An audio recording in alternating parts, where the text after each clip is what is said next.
Hey, good Saturday evening, everybody. Welcome inside the studio. Chad Rosema here with you on just a gorgeous-looking Saturday out there. We're going to take it. We're being spoiled. We had a great summer, and it's a summer that continues to hang in there. And fingers crossed, this is going to continue dry and warm for the rest of the month of October. Because as you know, we've got some big things coming up. This weekend is pretty much kind of the calm before the storm, let's say. Because next week we've got a couple of nights of super finals, and then after that, Breeders' Crown eliminations over 2 nights, and then 2 nights of finals for those rich World Championships. Looking forward to that. And a guy that's going to be a big part of the action, it's Randy Waples, the Hall of Famer, with me again tonight, buddy. And you thought your surfing season was over, but look at it out there, right? Did you wax the board and head out today? Yeah, I don't think I could ever. I don't even think I could get. You had to have been a surfer back in the day. Yeah, back I know you spent some time in Cali. Yeah, I loved it. Yeah, you know? I could did. see that. It was a lot of fun. But Did you have long hair then? No. No? Oh. No. You had long hair one time. Fairly long, yeah. But, there was no moondoggy in me, man. It was just more or less just stay up, get to shore, But it was a gas. It was a lot of fun, and, but I couldn't. I don't think I would want to do it now. Every once in a while when you do come down and that undercurrent grabs you, it'll just pile drive you right down into the beach or whatever. I can't believe those guys don't get banged up worse than they do. Yeah, you're kind of our Charlie Harper. Yeah, that's it. Yeah, exactly. I'm better with my feet on the shore as opposed to being out in the water. All right, awesome. Great day out there. All day long. Listen, we were excited to come in here because we like what we do, but it was tough to leave kind of relaxing outside, knowing that the weather's so nice like this, and again, just being spoiled. I just actually had someone say to me, because we're hosting Thanksgiving next weekend, and saying, yeah, it's already next week. I said, yeah, it's hard to comprehend because I don't feel like it's fall. No. No, it is. It just has to be because we've had such a fantastic year this year, because it just seems to me like the summer, this is one of the quickest summers that I can remember. It just doesn't, it just almost feels like I just woke up the day after a North American Cup, and now we're talking about ending the stake season. We got super finals left, and then Breeders' Crown after that. Big month. Unbelievable how quickly it goes. But, nice weather does that to you, though. You know what I mean? If it's miserable and that, you know what I mean, then you don't see it the same. But you're right. We are getting spoiled. Yeah, and racing fans, we had a good crowd here last night. It looks like we've got a good crowd already, and I know we've got some special guests on hand here tonight. I've been seeing big groups of them all over, whether it's out there on the tarmac, out on the track, in the paddock here. Bill Galvin, Racing Alliance. We've got that on the go. On hand, and it is the Youth Literary and Art Derby Awards night here. Cool. So big group of a lot of young, talented folks that are going to be here. It was part of writing a poem or short story on standardbred racing, or for the art side of it, drawing something. Doing some artwork related to the standardbred horse racing, and I know they get some great submissions, and they get like a VIP night here tonight, which is really cool. It's great what the Bill Galvin Racing Alliance does, put together now for a few years. He was such a great gentleman. I know a good friend of our friend, Ken Middleton's. Yeah. He's a big good friend of my father's, too. Okay, yeah. He was just all about promoting the sport. Yeah, he's all about the best for the sport. Yeah, and he's a Hall of Famer, and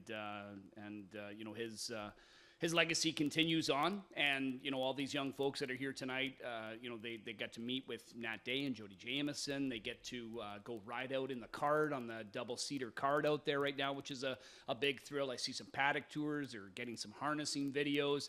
They get a meal up there tonight. They get to kind of run of the joint, let's call it that. When I come in here there today, that was the biggest thing with me, is I seen there was a lot of people here, but I didn't really notice as many of the kids. Yep. And then as I was here longer, all of a sudden I started seeing all these kids and watching these kids when they're around horses. I'm sure lots of them have been around them. They're probably ride, or they've come from farms or whatever, but there's some you can tell it's the first time that they've been around one, and the look on their face, it'd be like a kid like you and me seeing an elephant for the first time up close. You'd just be like, ooh. Yeah. And that's what they are, and that is so cool to see that. No, and then you just hope that stays with them. Yeah. Right? Yeah. And whether it means that they decide to embark on a career that's tied into this somehow or not, because as you know, we can always use more and more of that young blood coming Yeah, through, we right? could. But even just the simple fact that they realize what they're looking at, that's the thing there to me. You know what I mean? They're God's creatures, or the greatest creature that God ever decided to put on the face of the earth. Yeah. And just watching them kids around them, it's intoxicating. So we're very happy to have them all here. Congratulations to everybody, and good luck to all the finalists that are on hand. They're going to have a race presentation after the 5th, so we're looking forward to that again. And great job done by everybody. I know there's a lot of people involved that make sure it's a very successful Bill Galvin Racing Alliance, and they're doing such a great job promoting our fantastic sport. Let's look back at yesterday, buddy. As far as last night, we didn't have like stakes action, but coming through on the program, a pretty good household name by the name of So Much More, otherwise known as Sophie. So American History, who won the pop-up series, and I said it in the winner's circle introduction afterwards, it's impressive enough that near double millionaire that was his 52nd lifetime win last night. Well, then So Much More follows it up the next race with a 49-4 effort, by the way, which is her best mark in a couple of years. Chopped it. Doug McNair in the bike for Beatson and Company, and that was her 77th lifetime score. And similar to American History, and I know maybe not so much right now for American History, but for So Much More, you got to think most of those wins have come at the top level. Top level, right? Yeah, and not only the top level of hers. How many times have we seen her entered in against the boys and beat them? Yeah. She did it at the very, very, very top level, and still looks good out on the track. And obviously, Dougie maybe picked himself up a new kind of a drive there through the winter. He got along really, really good with her. She raced very, very well. So, just an absolute amazing horse. And 77 wins. I just keep going back to that. It's just amazing to think that she won that many races. That's crazy. Now, I can assume that you cashed last night's early pick 5, paid almost $57,000 for $1. Did you have it for $1 or just 20 cents? What was that again? Yeah, it was great returns, and it wasn't. Nice? And if I'm not mistaken, was it not just the McClure upset in the first pop-up division? For the mares, that was 10-1. It started off with Scotty Young at winning 5-1. Tricks up my sleeve. But it's not that it was massive prices, but what it was, it was. 1 to 9 shots were getting beat. Right. Yeah, exactly. And, 1 to 9 and 1 to 5, and that was just eliminating so much of the money. Yeah, absolutely. In there. So well done to whoever took that down last night. Because we had a pool of, I want to say like 88,000 plus or something. So a $1 ticket. Doesn't necessarily mean that it was $1 ticket that paid out. It could be a variety of 20-cent tickets, whatever it may be. But almost 57,000, huge payouts. Jackpot high five, closing in on 12,000 for carryover. As far as drivers, we had McClure won 2, James won 2. Were they the only ones that doubled? I think so. I think it was just them. James, by the way, last night with his second one. 300 on the season. I heard you say overall, that. Which earlier in the night, Austin Sorey in London, our friends at the Raceway, they just started their meet, and they had a good opening night. Austin Sorey got his 300th.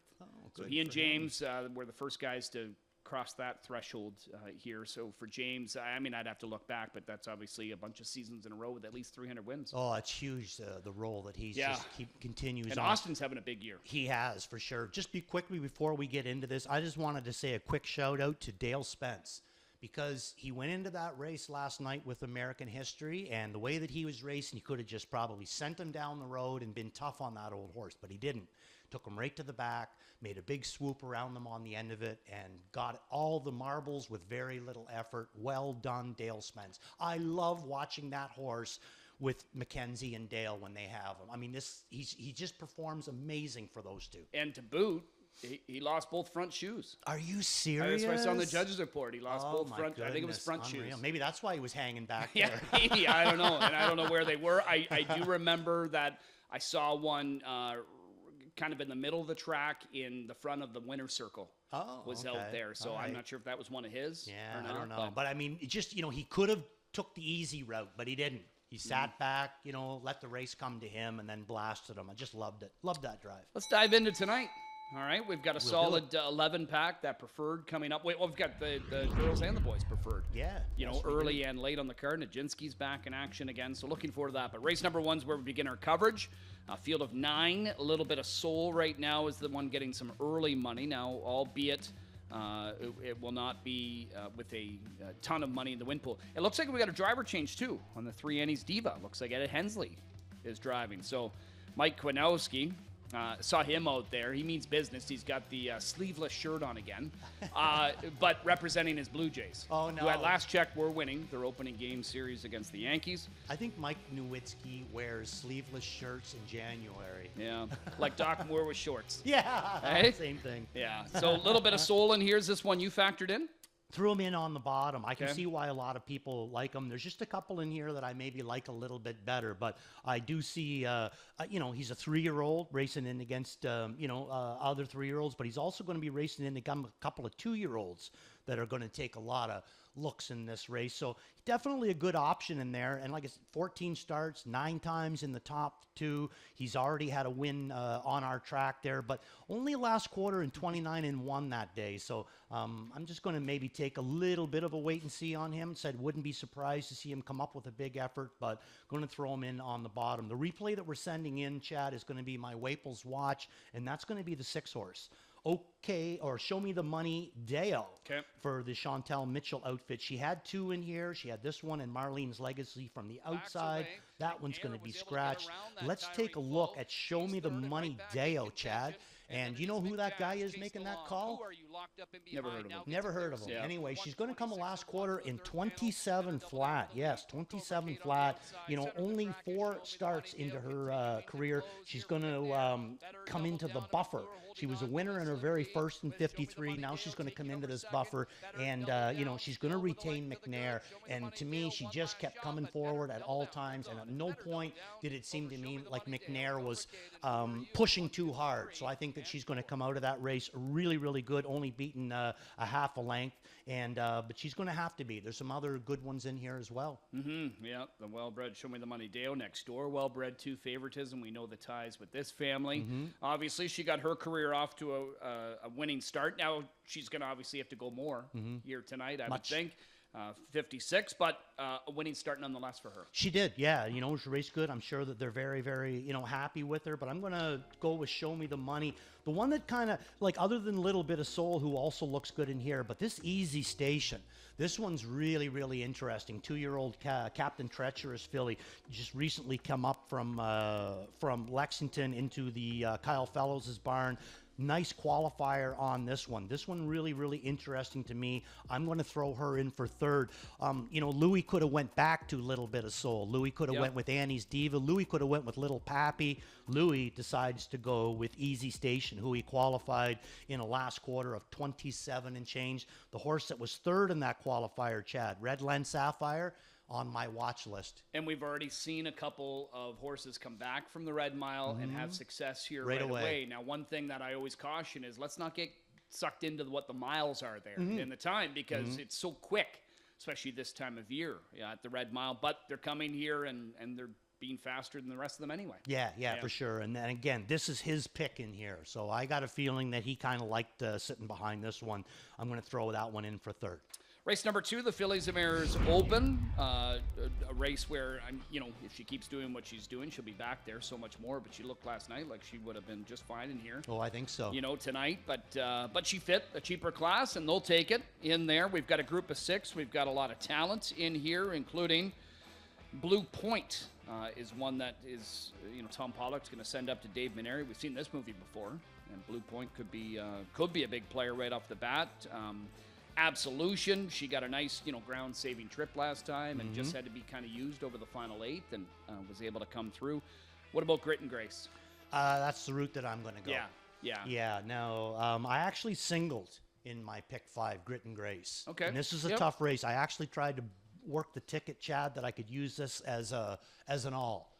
Couldn't really work it that way, so I am going to single Grit and Grace. Let's take a look at this last replay for her. Now, she is going to come in here with a little bit of a stale date. September the 20th is going to be this race here, but My goodness, you want to talk about a horse that was live, and Sylvia Hanover in there, Talk Curdy to me, Glenborough, she's going to finish fourth, but it's not going to be because she doesn't have any go. It's what she doesn't have is a lack of room. You can see Jody trying to find his way through here with her, and I mean, boy, he's bringing her into a spot that I'm not 100% sure if you'd put a mouse in there, but she's still moving forward at this point. He is starting to chase her a little bit, but I think he just kind of wanted his momentum, at that point. He's not going to have to see a few of those horses.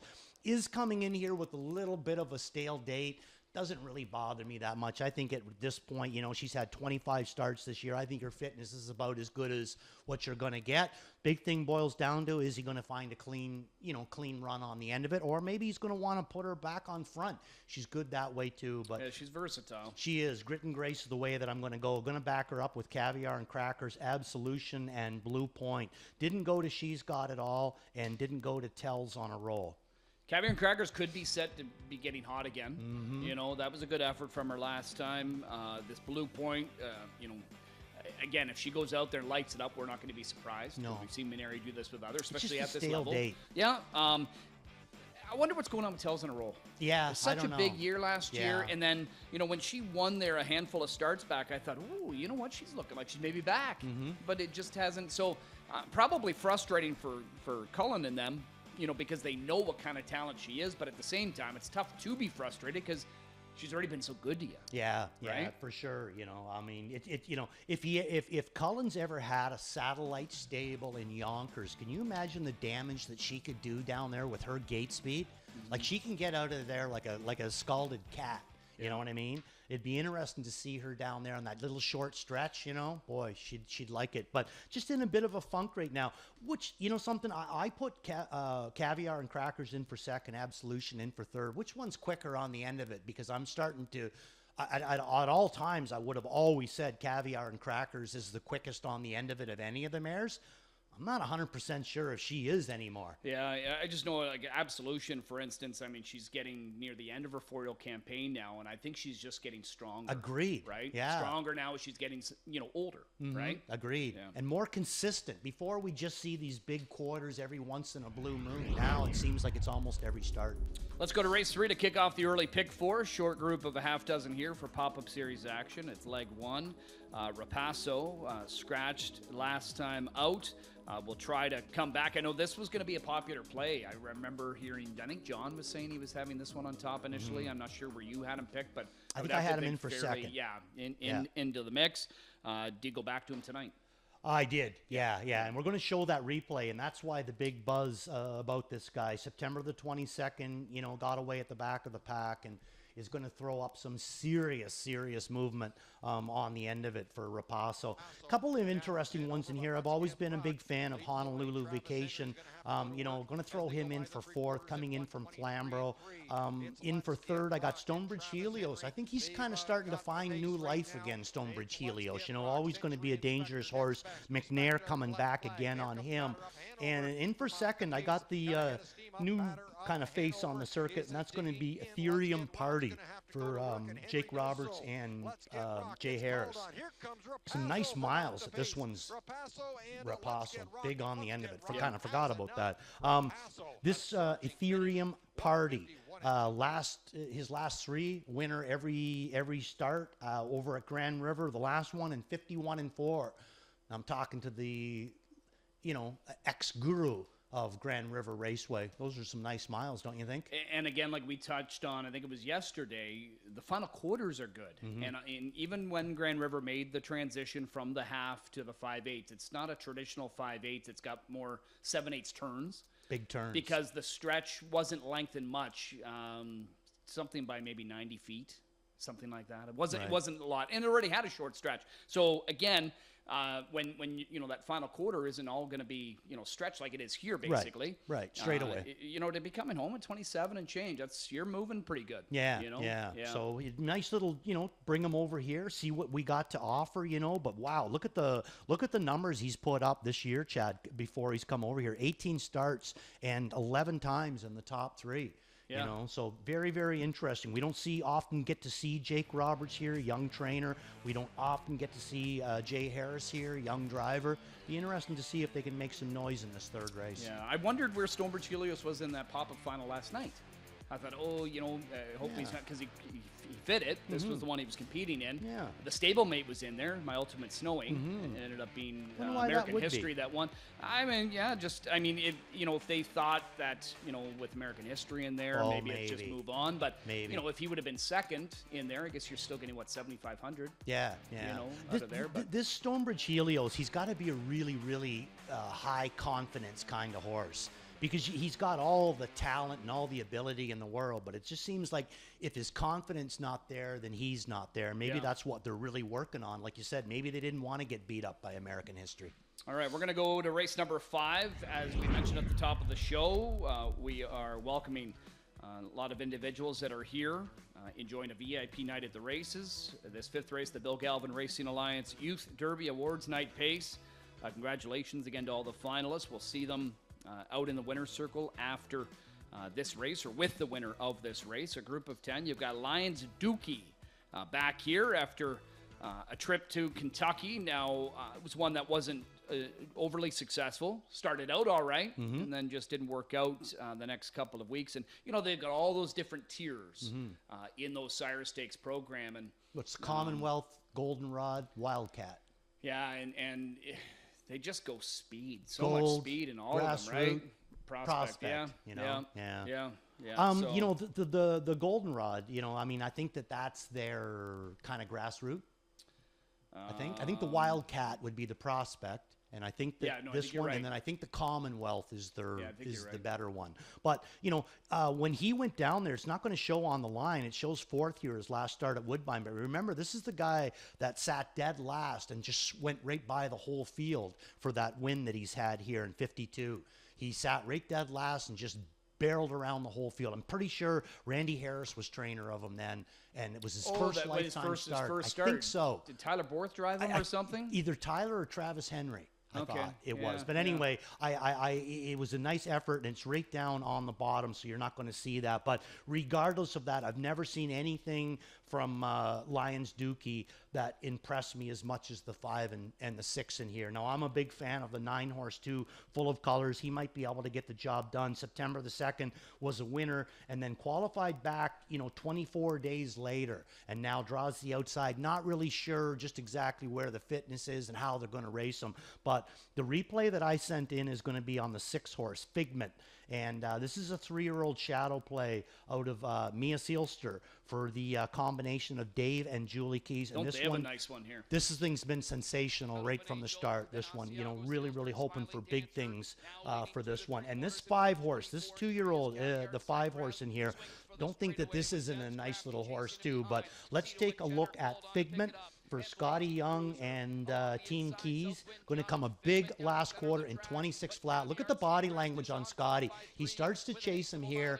He's already going like very, very quick speed right in here, and now he starts to go after him. The horse basically picks up James now, and look at him hunt him now. Took him a couple of wheel dish shots to get by a couple of those other ones, but once he got clear sailing, I just think that this is a really, really nice horse. Now, the 5-horse Legends Rule. How about this one? Didn't do a whole lot in his first couple of races here. The last one, Trevor got him into good position, but it just never worked out. He ended up finishing 5th in there, and then all of a sudden he appears down in Delaware on Jug Week and is a winner down there. In 53-4 last quarter and 28-1, and I was extremely impressed. He chopped it to boot. So my numbers in here: 6, 5, 1, and 9. All right, I think we got some decent ones here in the 5th race. Looking forward to that. Unanimous, though, on the board is Figment, that sophomore son of Shadow Play. We're going to skip over a couple of them here, race 6, 7, and 8. The 6th race, by the way, kicks off the late pick 5. The 9th race is the $40,000 open pace with a group of 8 in here. There's Nijinsky. Just fell short in his return off the bench, but I would think the Connections were thrilled with his effort nonetheless. I think so, yeah. He raced good, and I like the way that Louis did it. I mean, he didn't get crazy with him or anything, and just kind of fed him into the race. And James it was a good effort.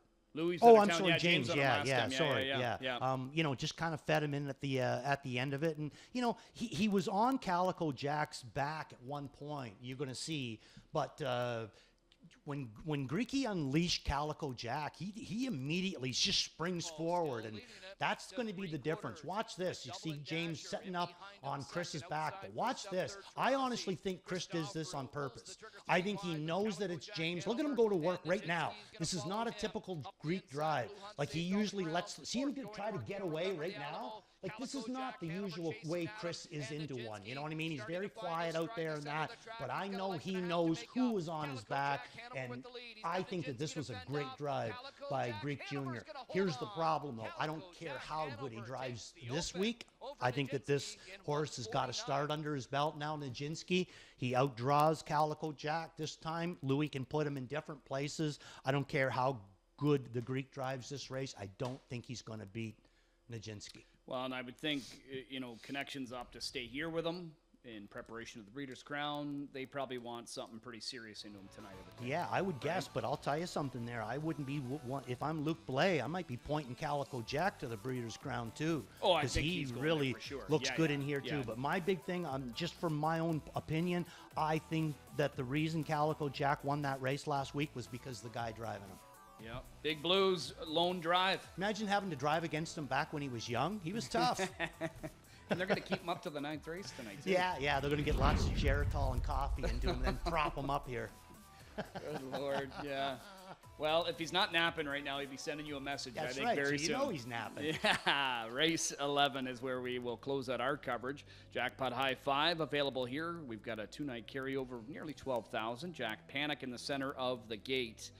Second time dropped down to this class level. He was heavily favored last time, but on the front he dealt with pressure and just wasn't able to see it through from that. That ultimately, I guess, cost him. I wasn't surprised by the trip because, you know what, I kind of thought on the drop down he'd be driven aggressively like that. Yeah, and he might come back with a better effort. I mean, he's another horse. You don't horse mind that move, though, No, I don't. right? Doing and, what he did. And look at his card. Up till that point, he'd never, ever tasted the front end. So, you know, make him tired. Go back to the way that you were racing him, and he could come up with a big effort. But it's not going to be the way that I'm going to go. Where we're going to go in here, Chad, we're going to go to the 4-horse, Lamborghini Lou. Okay. Now, before we roll this, Ryan, if you see this on the bottom of Lamborghini's Lou's lines, it shows a real nice win at Grand River Raceway in the Preferred 2 where he beat Storm along, Sobel Ace, you know.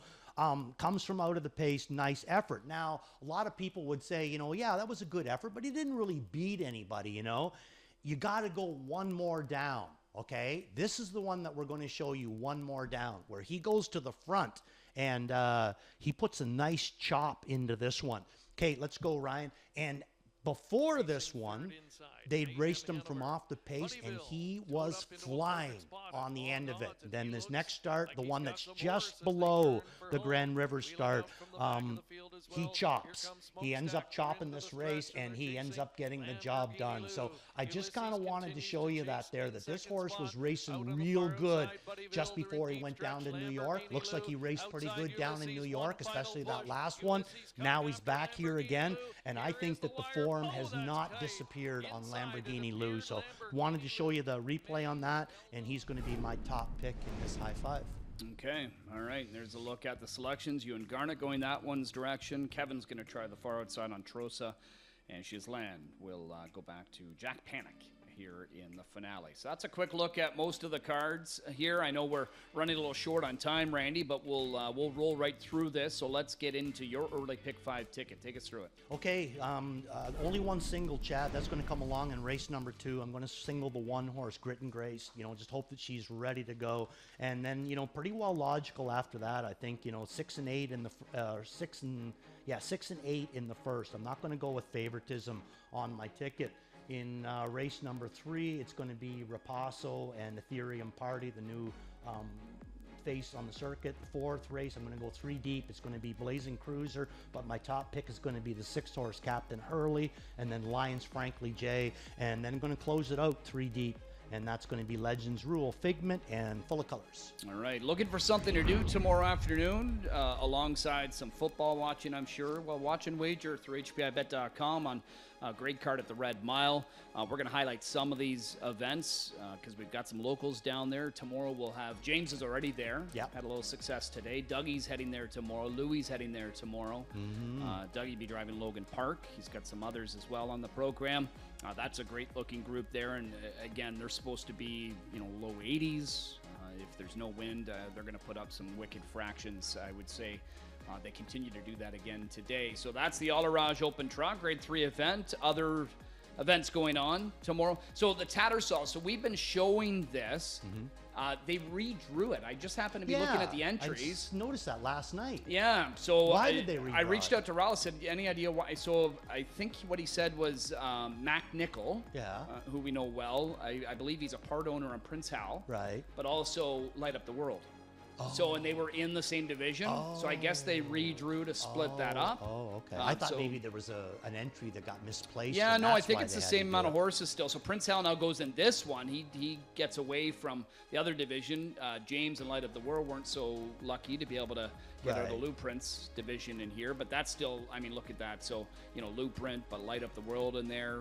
Swingtown, I think, originally had the rail. Now it's got the two-hole. Yeah. Banderas. So Banderas, I saw, was sold on gate. I think Frank Canzone ended up getting him $125 US. Okay. Yeah, in there. So that's going to be his first start. Then the Philly Futurity for the Trotter 60th renewal, field of 11 in there.